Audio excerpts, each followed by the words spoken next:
안녕하세요. 미래를 설계하라 경제 잡학사전 진행을 맡은 김혜수입니다. 오늘은 김소연, 토라영 두 분의 아나운서와 함께합니다. 어서 오세요. 안녕하세요. 네, 7월 15일 화요일 경제 잡학사전 시작해 보도록 하겠습니다. 간밤에 미국 시장부터 짚어볼 텐데요. 뉴욕 증시가 일제히 상승 마감했죠. 관세 우려에도 불구하고 저가 매수세가 유입되면서 상승불 켜주는 모습이 나타났습니다. 증시는 멕시코와 EU에 대한 관세 30% 서한 발표 등 글로벌 주요국에 대한 높은 관세를 발표하자 하락 출발했지만 그러나 장 초반에 트럼프 대통령이 서한에서 발표한 관세율이 최종안이고 협상은 없다고 주장했지만 좋은 내용이라면 협상은 열려 있다고 언급을 하면서 상승 전환에 성공해주는 모습이 연출이 됐습니다. 결국 시장은 트럼프발 관세율은 하향 조정될 것으로 보고 있다고 볼 수 있겠는데요. 하락 시에는 매수세가 유입되는 모습이 나타났습니다. 시장은 해당 관세가 협상을 통해 낮춰질 것이라는데 무게를 실었다라고 볼 수 있겠습니다. 아울러 시장은 오는 15일부터 시작이 되는 주요 기업들의 2분기 실적 발표에 대한 기대감 또한 유지 중입니다. 종목별로 살펴보시면요. 시총 1조 달러 이상의 거대 기술 기업 중에선 엔비디아와 마이크로소프트, 애플이 하락했고요. 한편 팔란티오는 5% 급등해주면서 나스닥에서 11번째로 시총이 높은 기업이 됐습니다. 한편 비트코인은 사상 처음으로 12만 달러를 돌파하기도 했습니다. 네, 이렇게 간략하게 간밤에 미증시 짚어봤고요. 저희는 조금 더 자세한 미증시 마감 상황 수연 아나운서께서 전해주겠습니다. 네, 이날 뉴욕 증시는 도널드 트럼프 대통령이 지난 주말 유럽연합과 멕시코에 30% 관세를 부과한다고 밝혔음에도 향후 주요국과 협상 가능성을 열어놓으면서 무역 협상에 대한 기대감이 커진 영향으로 3대 지수 모두 상승했습니다. 다우지수와 S&P 500 지수가 각각 0.27%, 0.14% 상승했고요. 기술주 중심의 나스닥 지수도 0.27% 상승했습니다. 트럼프 대통령은 지난 주말 EU와 멕시코를 대상으로 수입품에 최대 30% 신규 관세를 부과하겠다는 경고 서한을 보냈습니다. 새로 예고된 관세율은 지난 4월 트럼프 대통령이 제시했다가 금융시장 불안으로 보류했던 조치와 유사한 수준입니다. 다만 EU와 멕시코는 일단 보복보다는 협상에 무게를 두면서 일부 안도감이 형성되고 있습니다. 특히 도널드 트럼프 대통령이 이날 EU를 포함한 무역 파트너들과 추가 협상에 열려 있다고 언급하면서 무역 협상에 대한 기대감이 커지는 모습이었습니다. 트럼프 대통령은 이날 백악관에서 기자들과 만나 최근 주요 교육국에 보낸 관세 인상 경고 서한과 관련해 그 서한들이 곧 협정이라며 협정은 이미 끝났고 더는 협상할 것이 없다고 언급하면서도 EU는 다른 종류의 거래를 원하고 있으며 우리는 언제든지 대화할 준비가 돼 있다. 유럽도 마찬가지다. 실제로 그들이 이곳에 올 예정이고 대화를 원하고 있다고 언급했습니다. 한편 시장에서는 이번 주 잇따라 발표되는 물가 소비 지표에 대한 경계 심리가 커지고 있습니다. 오는 15일 미 노동부의 6월 소비자 물가 지수가 발표될 예정이며 16일에는 생산 물가 지표가 공개될 예정입니다. 특히 6월 근원 CPI는 전년 동월 대비 2.9% 상승해 5월의 2.8%보다 오름폭이 확대될 것으로 전망되고 있으며 전월 대비로도 0.3% 상승해 5월 0.1%에서 크게 오르며 올해 1월 이후 5개월 만에 가장 큰 상승폭을 기록할 것으로 전망되고 있습니다. 17일에는 6월 소비자 판매 지표가 발표될 예정인데요.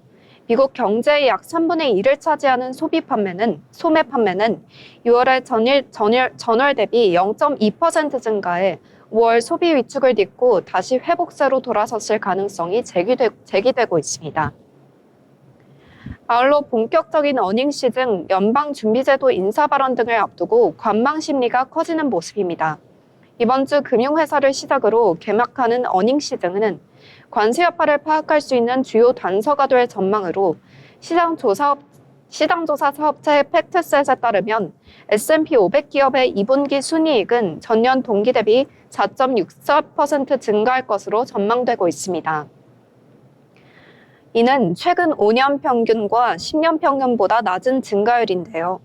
연준의 경기 동향 보고서인 베이지북은 오는 16일 공개될 예정이며 수전 콜린스 보스턴 연방준비은행 총재, 리사 쿡 연준 이사, 크리스토퍼 윌러 연준 이사 등 연준 당국자들의 연설도 이번 주 줄줄이 예정돼 있습니다. 이어서 히트맵 함께 살펴보겠습니다. 메타 0.4% 상승했고요. 마크 저커버 CEO가 AI 개발을 위한 초대형 데이터 센터 건설 계획을 밝힌 가운데 상승했고, 테슬라는 1.08% 상승했습니다.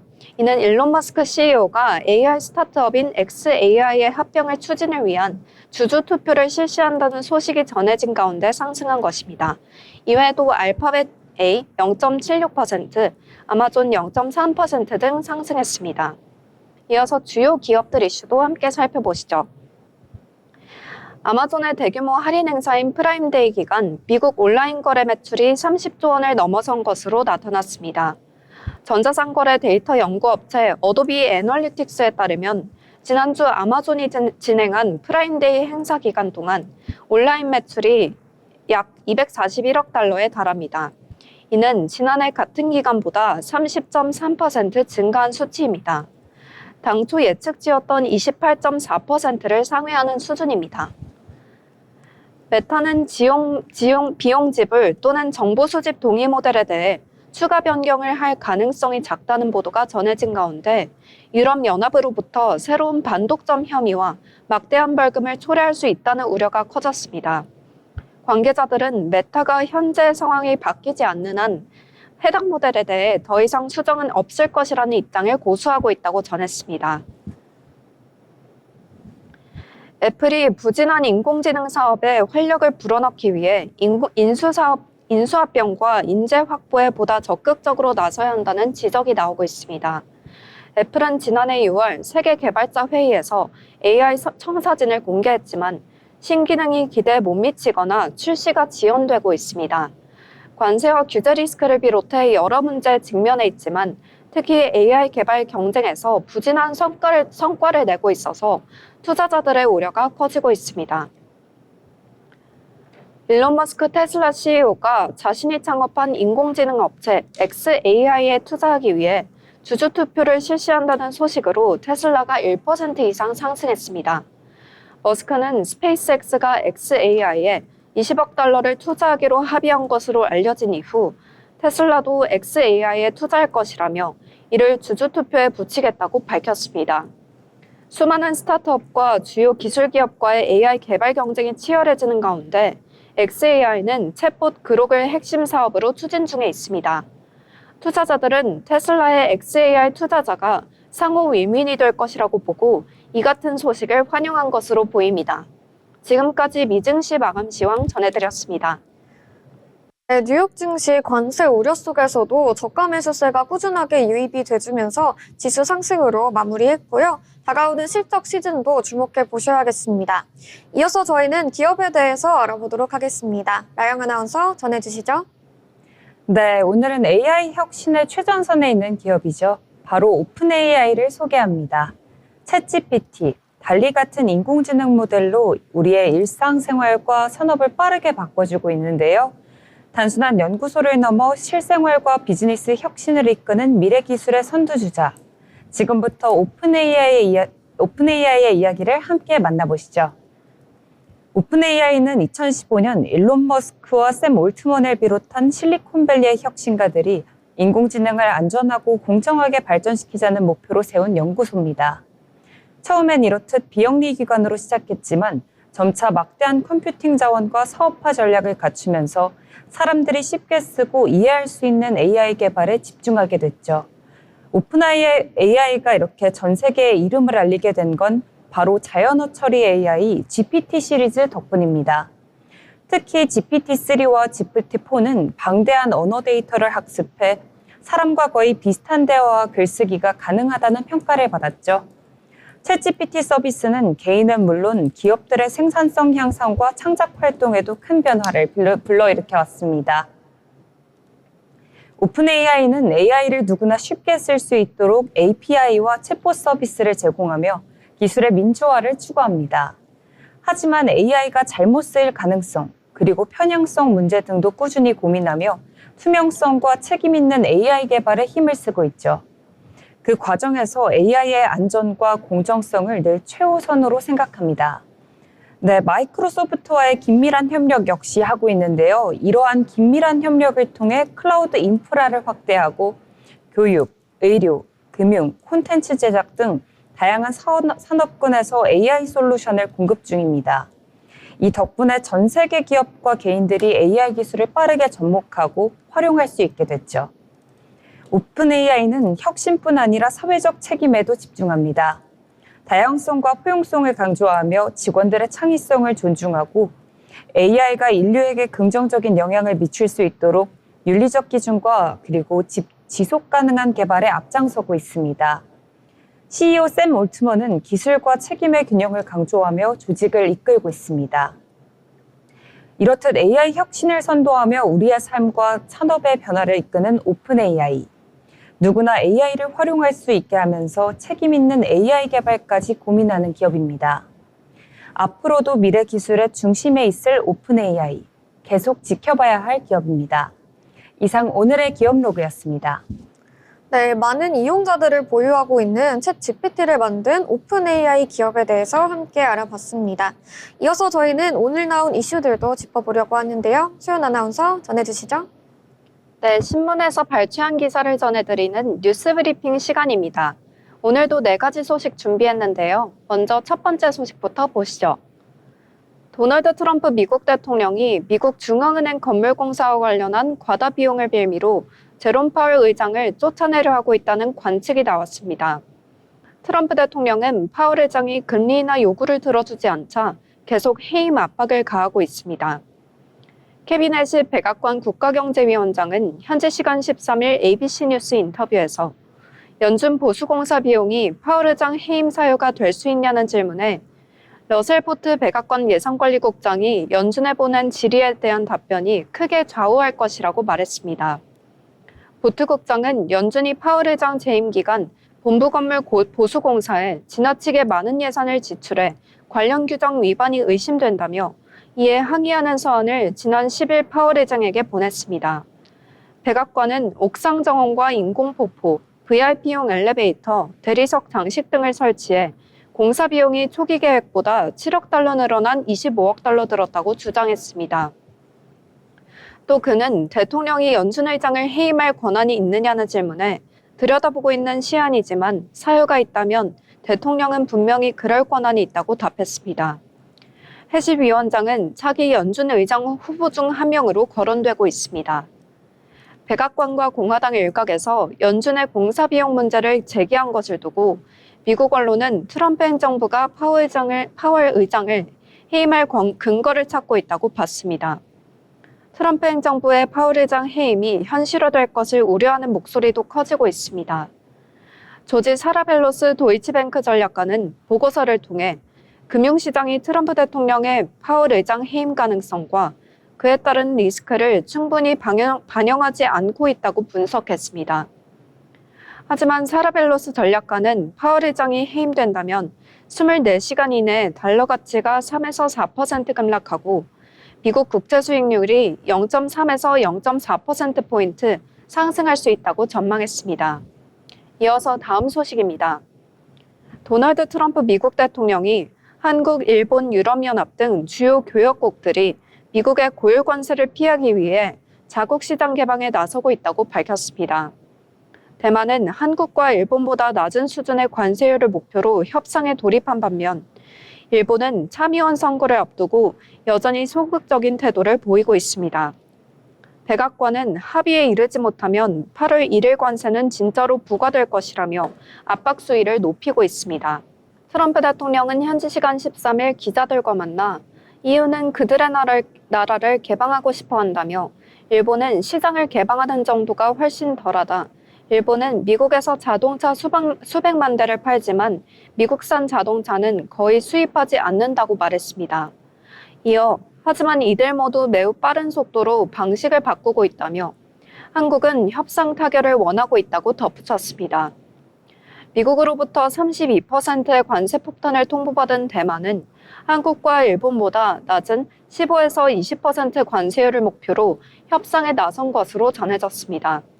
대만 정부 협상 대표단으로 나선 부 행정원장은 지난 10일 미국 측과의 협상을 마친 뒤 양측 모두 관세 시행일인 다음 달 1일 이전까지 합의에 이르기를 바라고 있으며 그때가 되면 최종 결과가 나올 것이라고 밝혔습니다.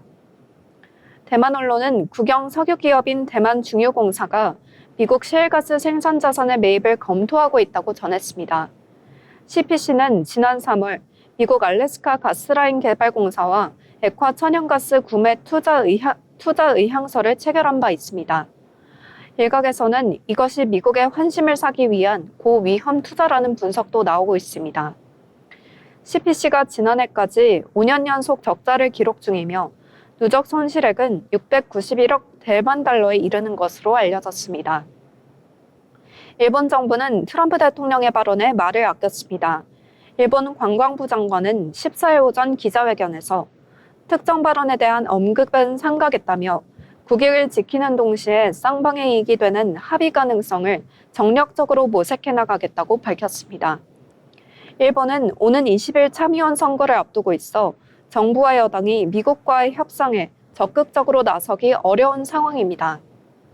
니혼게이자 신문은 협상 타결 시점은 선거 이후가 될 가능성이 크다며 일본에 대한 상호 관세 25%가 부과될 내달 1일까지 시간 여유가 많지 않다고 지적했습니다. 이어 향후 협상은 낙관할 수 없다며 일본은 대미 무역 흑자 축소로 이어질 새로운 협상 카드를 마련할 필요가 있다고 덧붙였습니다. 각국이 이처럼 서둘러 대응에 나서는 배경에는 백악관의 강경한 입장도 작용하고 있습니다. 캐비넷의 백악관 국가경제위원장은 13일 ABC 방송과의 인터뷰에서 관세 통보가 협상용 카드냐 아니면 실제 조치로 이어질 것이냐는 질문에 대통령이 원하는 수준의 합의에 도달하지 못하면 관세는 진짜로 부과될 것이라고 답했습니다. 도널드 트럼프 미국 대통령이 다음 달 1일부터 유럽연합과 멕시코에 각각 30% 관세를 부과하겠다고 서한을 보냈습니다. 트럼프 대통령은 지난 11일자로 이들 국가에 발송한 서한에서 무역 적자는 우리의 경제와 국가 안보에 중대한 위협이라고 주장했습니다. 이번 서한에서 트럼프 대통령이 통지한 관세율은 기존보다 5에서 10%포인트 더 높은 수준입니다. 각국은 전면전을 피하려 감정적 반응을 최대한 자제하는 분위기입니다. 우르줄라 폰데어라이엔 EU 집행위원장은 8월 1일까지 합의를 도출하기 위해 노력하겠다고 밝혔습니다. 클라우디아 시인바움 멕시코 대통령은 30% 관세를 피하기 위해 미국과 합의에 도달할 수 있다고 믿는다고 말했습니다. 그러나 각국에선 불공정하다는 불만과 강경하게 대응해야 한다는 목소리가 커지고 있습니다. 국내 업계도 미국의 관세 정책 변화에 긴장하고 있습니다. 미국, 멕시코, 캐나다 협정의 무관세 혜택이 사라지면 이 지역에서 생산되는 자동차와 전자제품 등에 상당한 타격이 예상되기 때문입니다. 마지막 소식입니다. 도널드 트럼프 미국 대통령이 앞으로 50일 이내에 우크라이나와 휴전 협상에서 성과가 없을 경우 러시아에 대해 매우 심각한 관세를 부과하겠다고 밝혔습니다. 트럼프 대통령은 이날 백악관 집무실에서 북대서양 조약기구 사무총장과 회담하며 우리는 그에게 매우 불만이다며 만약 50일 이내에서 합의가 이뤄지지 않는다면 매우 혹독한 관세를 부과할 것이라고 말했습니다. 트럼프 대통령은 이어 관세는 약 100% 수준이 될 것이고 세컨더리 관세라고 부를 수 있다고 말했습니다. 통상제재 대상국과 연관된 제3국에 대한 제재를 세컨더리 제재라고 부릅니다. 러시아가 전쟁을 멈추지 않으면 러시아는 물론 조력국들을 향해 관세 폭탄을 터뜨리겠다는 게 트럼프 대통령의 구상으로 보입니다. 트럼프 대통령은 또 우크라이나를 지원하기 위해 패트리엇 미사일 시스템과 배터리를 나토에 보낼 것이라며 나토와 우크라이나에 무기를 공급하기 위한 협상을 타결했다고 밝혔습니다. 네, 이렇게 제가 준비한 소식은 여기까지입니다. 지금까지 뉴스브리핑이었습니다. 네, 뉴스 브리핑 함께 만나봤습니다. 다양한 이슈들 참고하시면서 투자에 참고해보시면 좋을 것 같고요. 저희는 잠시 후에 아나운서들의 주식수다 돈의 맛으로 돌아오도록 하겠습니다. 미래를 설계하라 경제잡학사전에 그 해답이 있습니다. 아울러 본 방송에서 제공하는 정보는 투자 판단에 대한 조언일 뿐 해당 종목의 가치, 상승 또는 하락을 보장하지 않습니다.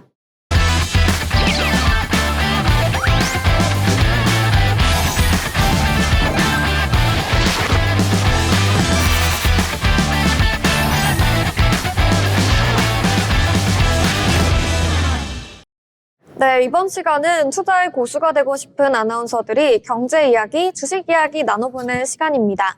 먼저 7월 15일 화요일 오늘 국내 증시 마감 상황부터 짚어보겠습니다. 네, 양시장 모두 상승불 켜줬습니다. 코스피부터 살펴보겠습니다. 장중에 3,200선을 오르락 내리락 하면서 등락을 반복했지만 외인이 매수해주면서 3,200대에 안착해주는 모습이 확인이 됐습니다. 개인과 기관의 매도에도 외국인들이 대거 사들여주면서 이틀 연속 3,200선을 지켜내는 코스피입니다. 0.41% 상승하면서 3,215포인트로 거래를 마쳤습니다. 이어서 코스닥도 확인해 보도록 하겠습니다.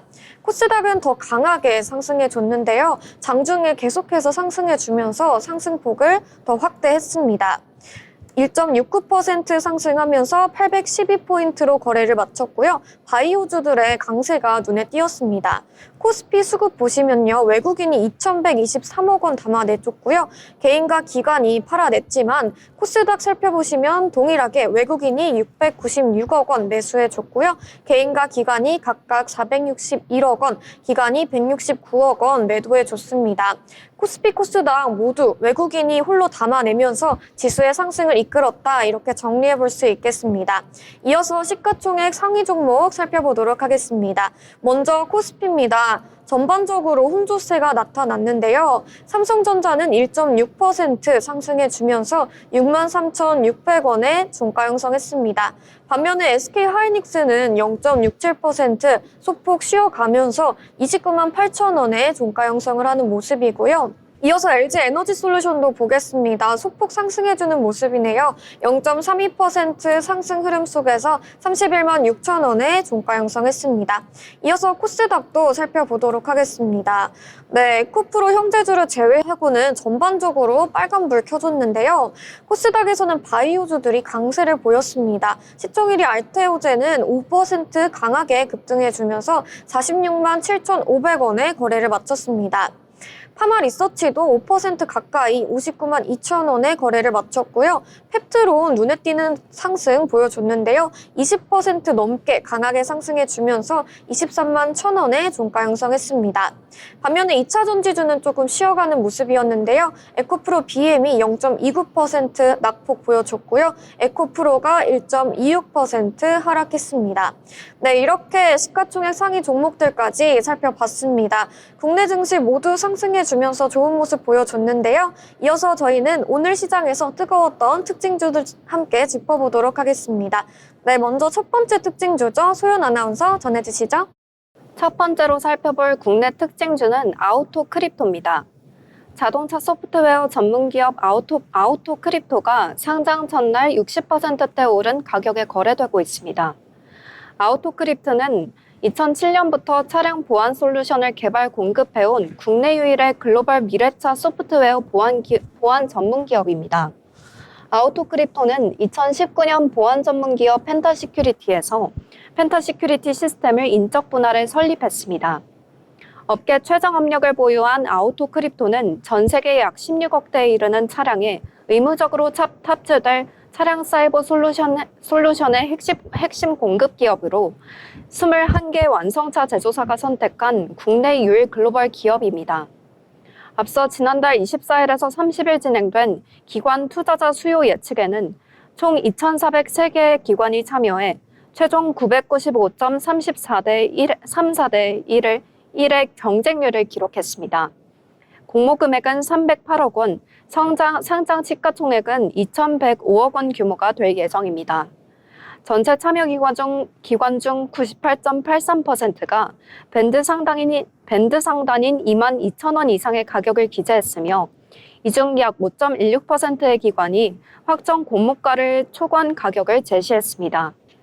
아울러 지난 3일에서 4일 양일간 일반 투자자 대상으로 공모주 청약을 진행한 결과 1,406대 1의 경쟁률을 기록했습니다.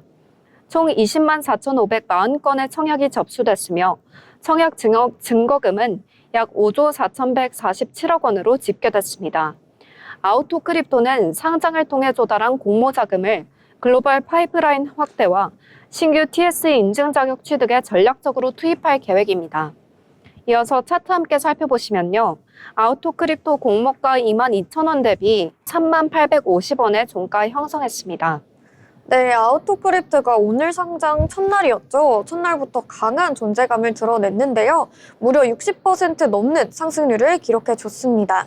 아우토크립트는 차량 보안 솔루션 기업으로 최근 자율주행차와 커넥티드카 산업이 빠르게 커지고 있는 흐름 속에서 차량 사이버 보안에 대한 수요도 함께 늘어날 거란 기대감이 반영되는 모습이었습니다. 특히 정부가 미래차 보안 관련 규제 도입을 예고한 상황이라 시장에서는 아우토크립트가 국내 대표 기업으로 성장할 수 있다는 기대도 나오고 있습니다. 오늘 급등한 만큼 단기 조정은 있을 수 있겠지만 테마성과 기술력을 모두 갖춘 기업으로 앞으로도 계속 시장에 관심을 받을 가능성이 높아 보입니다. 네, 이렇게 아우토크립토 관련 특징주 살펴봤고요. 이어서 저희는 다음 특징주로 넘어가 보도록 하겠습니다. 요즘 시장에서 제약바이오 중 단연 핫한 키워드죠. 비만 치료제인데요. 특히 최근엔 주사제가 아니라 알약으로 편하게 먹는 경구용 비만약 개발이 가시화가 되면서 관련주들이 연일 상승세를 타고 있습니다. 국내 기업 중에서는 일동제약이 주목을 받고 있는데요. 모세관을 통한 약물 흡수 기술이 뛰어난 만큼 글로벌 제약사들과 함께 경구용 GLP-1 계열 약물에 대한 공동 개발 기대감도 커지고 있습니다. 오늘 시장에서도 일동제약은 비만약 수혜주로 주가가 급등하는 흐름 나타났고요. 관련주들도 함께 동반 상승해줬습니다. 특히나 지금 나오는 알약 형태의 비만약은 영양제처럼 간편하게 복용할 수 있다는 장점이 있고요. 글로벌 시장에서도 기존 주사제보다 더 큰 판로를 열 수 있다는 평가가 이어지고 있습니다. 시장에서는 2025년부터 경구용 비만약의 상용화가 본격화될 수도 있다는 전망도 나오고 있고요. 지금부터는 관련 임상 진행 상황이나 라이선스 계약 여부에 따라 종목별로 등락이 더욱 뚜렷해질 가능성이 크겠습니다. 계속해서 비만 치료제 관련주들 지켜보시면 좋겠습니다. 네, 이렇게 비만 치료제 관련 특징주 정리해봤고요. 이어서 저희는 다음 특징주로 넘어가 보도록 하겠습니다. 소연 아나운서 전해주시죠. 네, 두 번째로 살펴볼 특징주는 풍산입니다. 풍산 주가가 오늘 강세를 보였습니다. 증권가에서 나온 실적 개선 기대감과 방산 밸류에이션을 받을 수 있다는 리포트 영향으로 풀이됩니다. 유진투자증권은 이날 풍산에 대해 실적의 구조적인 성장세가 기대된다고 평가했습니다. 그러면서 목표 주가를 15만 8천 원으로 높였는데요. 유진투자증권 연구원은 올해 2분기 연결 기준 매출액 1조 2,875억 원, 영업이익 1,205억 원을 기록할 전망이라며 폴란드 1차 물량이 대부분 끝났는데도 이미 올해 가이던스 55%를 달성했다고 말했습니다. 이어 지속되는 탄수요로 견조한 영업이익이 전망된다며 풍산이 100% 지분을 들고 있는 풍산 FNS가 제2공장을 7월 착공하면서 지속되는 방산 수요를 입증 중이기에 더는 방산 밸류에이션을 안 줄 이유가 없다고 강조했습니다. 추가 수주 기대감도 드러났습니다. 이 연구원은 내년과 2027년부터 본격적으로 폴란드 2차 물량 납품과 더불어 한국 방산업체들의 추가 수주 파이프라인도 기대된다며 풍산의 실적 성장도 기대한다고 부연했습니다. 차트 함께 살펴보시면요. 풍산 전일 대비 16.49% 오른 15만 4,700원의 거래를 마무리했습니다. 네, 풍산이 오늘 장에서 강한 흐름 보여주면서 양봉 마감해줬습니다. 네, 오늘 장에서도 강한 흐름 보여줬고요. 실적 개선 기대감과 함께 방산 테마까지 겹치면서 주가가 상승세 보여줬습니다. 풍산은 원래 탄약 생산과 비철금속을 함께 다루는 기업인데요. 최근 구리 가격 반등 흐름과 함께 2분기부터 본격적인 실적 회복 가능성이 제기가 되고 있습니다. 여기에 중동과 우크라이나 등 전 세계 안보 이슈가 다시 한번 부각이 되면서 방산 관련주로서 리레이팅 기대감도 전해지고 있는데요. 시장에서는 소재와 국방을 동시에 잡을 수 있는 종목이라며 하반기 수혜주로 보는 시각도 점점 늘어나고 있습니다. 오늘 거래량도 늘어난 걸 보면서 수급적으로도 눈길을 끌고 있는 상황이죠. 테마와 실적이라는 두 날개를 달고 얼마나 탄탄하게 날아갈 수 있을지 지켜보면 좋겠습니다. 네, 이렇게 방산 테마 관련주 살펴봤고요. 이어서 저희는 K뷰티 소식을 준비해봤습니다. 네, 한때 중국 수출 의존도가 크다고 지적받던 K뷰티가 이제는 글로벌 브랜드로 완전히 자리를 잡아가고 있는데요.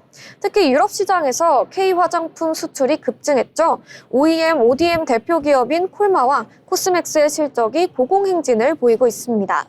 실제로 최근 발표된 자료에 따르면요.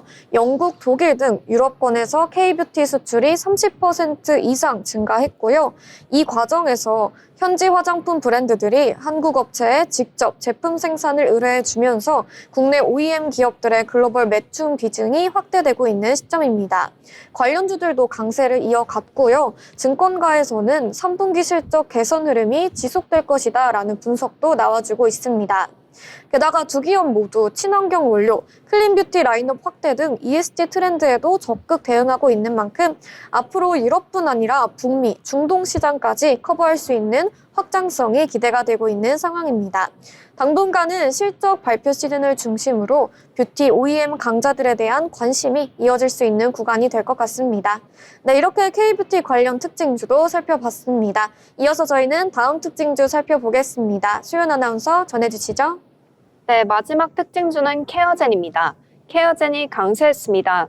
전날 멕시코 제약사에 약 4,200만 달러 규모 체중 감량용 건강기능식품 공급 계약 체결을 발표했기 때문으로 보입니다. 케어젠은 펩타이드와 성장인자 단백질에 대한 연구 개발을 통해 의약품, 건강기능식품, 의료기기, 화장품 등을 생산 판매하는 회사입니다. 국내외 특허 등록이 완료된 760건을 포함한 대규모 펩타이드 라이브러리를 구축했는데요. 펩타이드와 성장인자 원료 및 자체 개발한 이중 캡슐화 기술과 서방형 방출 기술 등이 적용된 전문 테라피 제품과 기능성 화장품을 전 세계 130개국에 판매하고 있습니다. 14일 케어젠은 멕시코 제약사 IFA 셀틱스와 경구형 체중 감량용 건강기능식품 코글루타이드 공급 계약을 체결했다고 밝혔습니다. 기존 주사 치료제 중심의 체중 감량 시장에 새로운 접근법을 제시했다는 평가를 받고 있습니다. 이와 함께 차트 함께 살펴보시면요. 케어젠 전일 대비 1.05% 오른 48,300원의 거래를 마무리했습니다. 네, 마지막으로 케어젠 관련 소식까지 함께 살펴봤습니다. 오늘 장에서도 강세를 보여줬고요. 정리해보면 오늘 케어젠은 자사 비만 관련 건강기능식품의 멕시코 수출 계약 소식에 힘입어서 강한 주가 상승세를 보여줬다라고 정리해볼 수 있겠습니다. 해외 시장, 특히 중남미 시장으로의 본격 진출이라는 점에서 의미가 큰데요. 글로벌 수출 확대와 더불어서 건강기능식품 라인업의 성장성도 다시 한번 주목받고 있겠습니다. 향후 케어젠이 어떤 성과로 이어갈지 추가적인 수출 계약 소식도 나올 수 있을지 계속해서 주목해보시면 좋겠습니다. 네, 이렇게 5가지 특징주 저희와 함께 짚어봤고요. 하나하나 이슈들 확인해 보시면서 특징주들 살펴보시면 좋겠습니다. 이어서 저희는 인물에 대해서 알아보는 시간 갖도록 해볼 텐데요. 라영 아나운서 인물에 대해서 전해주시죠. 네, 오늘의 주인공은요. 킹덤, 오징어 게임으로 K 콘텐츠를 전 세계에 알린 넷플릭스의 숨은 전략가입니다. 바로 김민영 넷플릭스 아시아 콘텐츠 총괄인데요. 그녀는 넷플릭스 한국 지사의 초창기 멤버로 시작해서 한국 드라마와 예능을 글로벌 무대로 다 올려놨었죠. 국내 제작사, 감독, 작가와 함께 K 콘텐츠만의 색깔은 살리고 넷플릭스의 자본과 기술을 더해 전 세계가 보는 이야기를 만들었습니다. 오늘은 김민영 총괄의 경력과 전략, 그리고 OTT 경쟁 속에서 살아남는 리더십을 같이 함께 들여다보도록 하겠습니다. 네, 김민영 총괄은 연세대 정치외교학과를 졸업했습니다. 야후코리아에서 콘텐츠 파트너십을 맡으며 미디어 업계에 첫 발을 내디뎠었죠. 이후 디즈니, CJ E&M 등을 거치며 국내외 콘텐츠 유통과 라이선싱을 두루 경험했습니다. 이때 쌓은 실무 경험이 지금의 K 콘텐츠 전력의 든든한 바탕이 되었습니다. 2016년 넷플릭스가 한국에 본격 진출하면서 김민영 총괄은 한국 콘텐츠 총괄로 합류했습니다. 당시만 해도 낯선 서비스였지만 그녀는 한국 오리지널로 승부하자고 결심했었죠. 김민영 총괄이 주목받기 시작한 건 넷플릭스 오리지널 킹덤 덕분이었습니다. 조선 좀비물이라는 신선한 소재로 국내는 물론 전 세계 시청자들을 사로잡았고 이후 오징어 게임은 넷플릭스 역대 최고 흥행작이 되었습니다.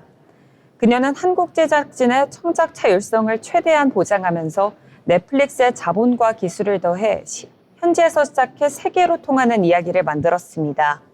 이 전략 덕분에 한국 드라마는 이제 국내를 넘어 전 세계가 기다리는 콘텐츠가 됐습니다. 그렇지만 항상 순조롭기만 하진 않았습니다. 코로나19 특수라는 이유 덕분에 급성장했던 OTT 시장은 이제 경쟁이 훨씬 더 치열해졌습니다. 디즈니 플러스, 웨이브, 티빙 등 국내외 경쟁 OTT가 늘어나면서 넷플릭스 가입자 증가세도 둔화됐습니다. 또 대작 중심의 제작 방식은 흥행 실패 때 리스크가 크다는 점이 단점으로 지적되기도 했었죠. 이런 상황에서 김민영 총괄은 신인 감독 작가 발굴, 장르 다변화, 중소형 콘텐츠 투자로 새로운 돌파구를 찾고 있습니다. 김민영 총괄의 다음 목표는 한국을 넘어 아시아 전체로 무대를 넓히는 겁니다. 현재 넷플릭스 아시아 콘텐츠 총괄로서 한국, 일본, 태국, 인도네시아 등 아시아 여러 나라의 오리지널을 책임지고 있죠. 특히 한국에서 성공한 제작 방식과 노하우를 태국, 인도네시아, 필리핀 등 신흥 시장에도 접목해 제2의 오징어 게임을 만들겠다라는 계획입니다. 또 글로벌 제작사와 협업하고 한국 제작진의 해외 진출도 적극적으로 지원하고 있습니다. 김민영 총괄의 리더십은 한마디로 제작진 중심입니다. 그녀는 콘텐츠는 데이터로만 만들 수 없다. 결국 사람의 이야기다라는 말을 자주 합니다. 아이디어 단계부터 현장을 직접 찾아가 제작진과 머리를 맞대고 필요하다면 편성 방향까지 함께 논의할 정도로 현장을 중시하는 리더죠. 넷플릭스 내부에선 데이터와 감각을 동시에 가진 리더, 제작진과 가장 가까운 임원으로 불립니다. 김민영 총괄은 K-콘텐츠의 세계화가 넷플릭스만의 성공으로 끝나길 바라지 않습니다. 국내 제작사에 선투자하고 신인 창작자를 키우고 다양한 장르 실험을 지원하면서 한국 콘텐츠 생태계가 함께 성장할 수 있도록 힘쓰고 있죠. 또 OTT 공룡으로서의 책임 있는 투자, 공정한 제작 환경을 만들어야 한다는 목소리에도 귀 기울이고 있습니다. 카카오가 한국인의 일상을 바꿨다면 넷플릭스는 한국 이야기를 전 세계에 전했습니다. 그 중심은 제작 현장을 누구보다 잘 아는 전략가 김민영 총괄이 있었습니다. 좋은 이야기는 언어의 벽을 넘어 사람의 마음을 움직인다. 김민영 총괄의 이 말처럼 그녀는 오늘도 아시아를 넘어 전 세계로 K-콘텐츠를 전하고 있습니다. 오늘의 인물 K-콘텐츠 세계화의 설계자 김민영 넷플릭스 아시아 콘텐츠 총괄이었습니다. 네, 우리 삶에 깊게 자리 잡고 있는 넷플릭스의 아시아 콘텐츠 총괄자 김민영 총괄에 대해서 알아봤습니다. 이어서 저희는 투자에 도움이 될 만한 리포트 전해드리려고 합니다. 소연 아나운서 전해주시죠. 네, 증권사 리포트를 알기 쉽게 정리해드리는 투자 리포트 시간입니다. 오늘은 한화투자증권의 내려갈 관세는 내려간다 라는 경제 분석 리포트를 가져왔는데요. 리포트 내용 함께 살펴보겠습니다. 주요국 상호관세는 연내 10% 내외로 낮아질 전망입니다. 트럼프 대통령은 4월에 발표한 상호관세를 거의 조정하지 않고 관세 적용 시점만 8월 1일로 유예했는데요. 이는 협상을 위한 압박용 카드로 보입니다. 상호관세를 강행할 경우 미국도 상당한 충격이 불가피하고 중국과 갈등이 장기화되는 상황에서 다른 주요국과의 관계까지 악화시키기는 어렵습니다. 타협 시그널은 4월부터 나타났습니다. 전략적 타협 대상은 유럽인데요. 90일 유예 및 유럽연합과의 최우선 협상은 교역 비중이 높아진 유럽과 합의를 원하고 있음을 시사합니다. 반면 대중국 관세는 30에서 40%로 높아지고 품목별 관세는 상호관세와 별개로 활용될 예정입니다. 제조업 육성을 원하는 미국과 관세를 감내할 만한 중국의 갈등은 단기간에 해소되기 어렵기 때문입니다. 또한 품목별 관세는 미국 내 생산을 유도하기 위한 채찍입니다. 관세는 일반적으로 성장 약화 및 물가 상승의 요인이고 미국도 예외일 수는 없습니다. 관세가 10%포인트 상승하면 미국 경제 성장률과 물가에 각각 0.5%포인트 정도의 영향이 있을 것으로 예상하는데요. 하지만 상호관세 발표 이후 2달 정도의 지표를 보면 수입과 재고 흐름이 안정됐고 물가 영향 또한 아직 미미한 수준입니다. 상품 수입은 트럼프 당선 직후인 1분기에 급증했다가 상호관세가 발표된 2분기에 재차 감소하며 원래 추세로 복귀했습니다. 또한 수입 물가와 생산자 물가가 원만하게 오르고 있지만 소비자 정가는 미미해 물가 영향 또한 제한적인 수준입니다. 이처럼 관세 여파가 경기 궤적을 바꿀 만큼 크진 않은 것으로 보입니다. 트럼프의 감세 법안은 10년간 재정 적자를 4조 달러 늘릴 것으로 보이지만 관세 수입이 연 2천억 달러 증가하면 절반 정도는 충당할 수 있습니다. 늘어나는 재정 적자 절반을 관세 수입으로 충당한다면 재정 부담이 완화되는 것을 봐야 합니다. 감세가 경기를 자극할 가능성도 있습니다. 명목 성장률이 0.5%포인트만 올라가도 2034년 GDP 대비 부채 비율은 5.3%포인트 하락합니다. 결론적으로 트럼프의 감세 정책이 성장, 즉 감세와 생산성, 그리고 물가, 즉 약달러와 실질금리 하락을 유도한다면 재정 부담은 완화될 것입니다. 최근 트럼프의 정책 불확실성으로 달러화 자산에 대한 우려가 높아졌지만 미국의 자금 유입 흐름은 크게 변하지 않았습니다. 관세 정책이 시행착오를 겪고 있지만 그 여파는 제한적인데요. 관세 불확실성이 하반기에 완화된다면 부담은 줄어들 것으로 예상됩니다. 특히 감세 법안은 투자에 우호적입니다. 기존의 제조업 강화 기조에 감세 법안이 더해지면 법인세 부담이 줄고 자본 지출 계획 수립이 수월해질 것입니다. 결국 핵심은 성장입니다. 미국의 성장은 견조한 달러화 수요를 의미하는데요. 트럼프 정책이 성장으로 이어진다면 중장기적으로는 미국 우위가 지속되는 가운데 제조업 사이클이 부각되는 흐름이 예상되고 있습니다. 미국의 실물 지표는 둔화 심리 지표를 반등하고 있습니다.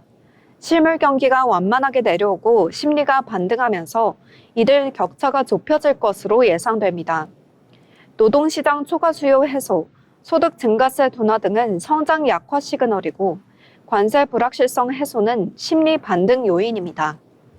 또한 경기 침체 또는 스태그플레이션 가능성은 낮습니다. 하반기만 놓고 보면 미국의 완만한 둔화 그리고 비미국 반등이 전망되고 있습니다. 달러와 약세 흐름은 이어지겠지만 그 폭은 상반기 대비 축소될 가능성이 높은데요. 미국 경기가 버티는 가운데 연준의 극적인 금리 인하도 어렵기 때문입니다. 아직 관세 부담이 존재한다는 점을 감안하면 당분간은 미국 자산, 연말로 갈수록 비미국 자산을 늘리는 전략이 유효하다고 리포트는 보고 있습니다. 지금까지 살펴본 것처럼 트럼프 대통령의 관세 정책은 타협 국면에 진입하고 있으며 동시에 감세 정책은 투자 요인을 강화하고 있습니다. 관세의 여파는 제한적이고 재정 부담은 일정 부분 상쇄되며 미국 경제는 여전히 버티는 흐름을 유지하고 있는데요. 이런 점 참고하실 때 하반기 투자 전략은 균형감 있게 접근하는 것이 중요합니다. 단기적으로는 미국 내수와 제조업 회복에 따른 기회 요인, 중장기적으로는 글로벌 공급망 다변화와 비미국 자산의 반등 가능성에 주목하실 필요가 있겠습니다. 이 점 기억하시면서 투자 전략의 균형을 맞춰보시길 바랍니다.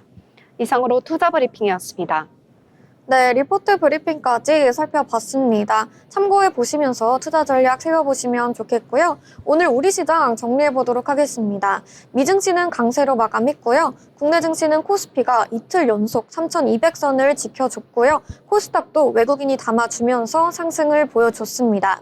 앞으로도 우리 증시 계속해서 상승세 이어갈지 저희 방송과 함께 하시면서 지켜보시면 좋겠습니다. 아울러 본 방송에서 제공하는 정보는 투자 판단에 대한 조언일 뿐 해당 종목의 가치, 상승 또는 하락을 보장하지 않습니다.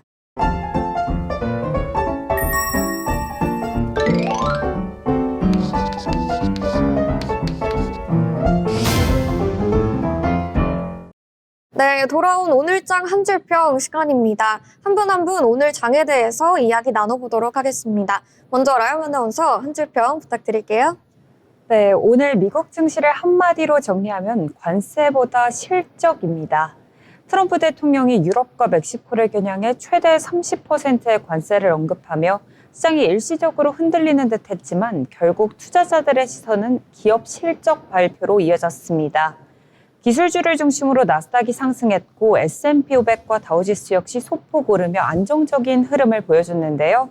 이처럼 단기적인 변수보다는 실적에 대한 기대감이 시장을 견인하는 모습 이어졌습니다. 네, 맞습니다. 관세 우려 속에서도 실적 시즌에 대한 기대감이 반영되는 미증시였습니다. 이어서 소연 아나운서도 들어보겠습니다. 네, 오늘 국내와 미국 증시 모두 상승했는데요. 기분 좋게 빨간불 켜는 하루였다라고 간략하게 정리할 수 있을 것 같습니다. 네, 맞습니다. 오늘 우리 시장, 양시장 모두 강하게 상승불 켜줬죠. 코스피는 3,200선을 이틀 연속 지켜줬습니다. 저도 마지막으로 정리해 보도록 하겠습니다. 오늘 비가 왔는데요. 비는 왔지만 증시는 맑았다라고 정리해 보도록 하겠습니다. 네, 이렇게 저희가 준비한 소식은 여기까지고요. 내일도 더 알찬 방송으로 찾아뵙도록 하겠습니다. 시청해주신 여러분 고맙습니다.